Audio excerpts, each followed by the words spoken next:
አረብ ሀገር ላይ 10 ዓመት 12 ዓመት ሰርታ መታ ጸጉር ቤት የከፈተችን ሴት ደንብና ምናምን እየመጣ በየጊዜው ከንግድ ፍቃድ ከምን ከተለያዩ ጉዳዮች አንጻር መከራዋን አብልቷት የጸጉር ቤቶቿን ዕቃ ሸጣ እንደ አዲስ ወደ አረብ ሀገር የወጣች ሴት እናውቃለን።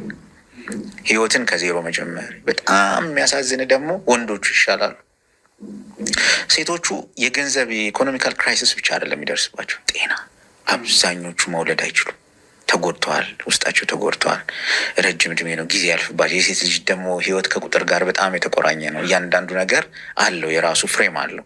እነዛ ፍሬሞች ይበላሻሉ፣ ይደበዝዛሉ፣ ምናምን አታውቃቸውም የቱ ጋር እንዳለፈቻቸው። መጥተው ይሞክራሉ፣ አግብተው ለመውለዱ ለ3 አይሳካላቸውም፣ ትዳራቸው ፌል ያደርጋል። በዛ ላይ በጣም ሰው ስለሚያወጡ ውጭ ቁጭ ያሉትም ሴቶች እዚህ በጣም ብዙ የሚጫወቱባቸው ሰዎች አሉ።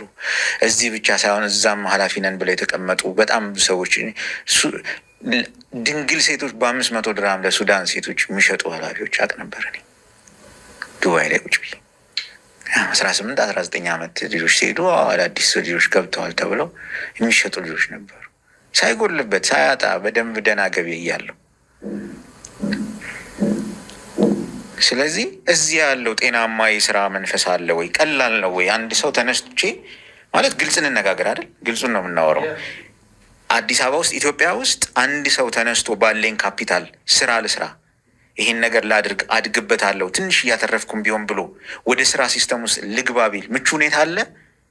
የለም። እውነት ለመናገር የለም። ማለት አንተ ሙሉ የአዲስ አበባን ህዝብ እየዞርክ ኢንተርቪው ማድረግ አይጠበቅብም። ሙሉ የኢትዮጵያን ህዝብ እየዞርክ ኢንተርቪው ማድረግ አይጠበቅብም። ይሄን ሀሳብ ነው።